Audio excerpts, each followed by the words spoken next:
CM ಆದ ಬಳಿಕ ಮೊದಲ ಬಾರಿ ಮೈಸೂರಿಗೆ ಡಿಕೆ ಎಂಟ್ರಿ. ಸಾಂಸ್ಕೃತಿಕ ನಗರಿಯಲ್ಲಿ ಅದ್ಧೂರಿ ಸ್ವಾಗತ. ದಾರಿಯುದ್ದಕ್ಕೂ ಅಭಿಮಾನಿಗಳಿಂದ ಡಿಕೆ ಘೋಷಣೆ.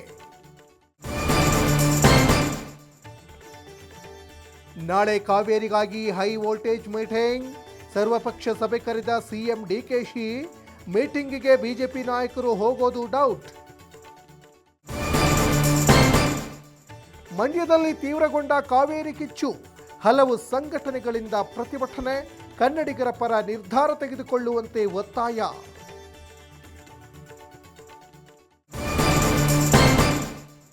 ಆಂಧ್ರದಲ್ಲಿ ಮೋದಿ ಅಭಿವೃದ್ಧಿ ಮಂತ್ರ. ಅಲ್ಲೂರಿ ಸೀತಾರಾಮರಾಜು ಏರ್ಪೋರ್ಟ್ ಉದ್ಘಾಟನೆ.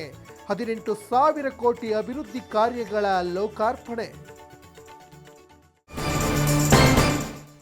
ಕಾವೇರಿ ಕಿಚ್ಚಿನ ಮಧ್ಯೆ ಮೈಸೂರಿಗೆ ಪ್ರಧಾನಿ ನರೇಂದ್ರ ಮೋದಿ. ವಿವೇಕ ಸ್ಮಾರಕ ಉದ್ಘಾಟಿಸಲಿರುವ ನಮೋ ಖಾಕಿ ಸರ್ಪಗಾವಲು. ಪ್ರತಿಭಟನೆ ಆಗದಂತೆ ಎಚ್ಚರಿಕೆ.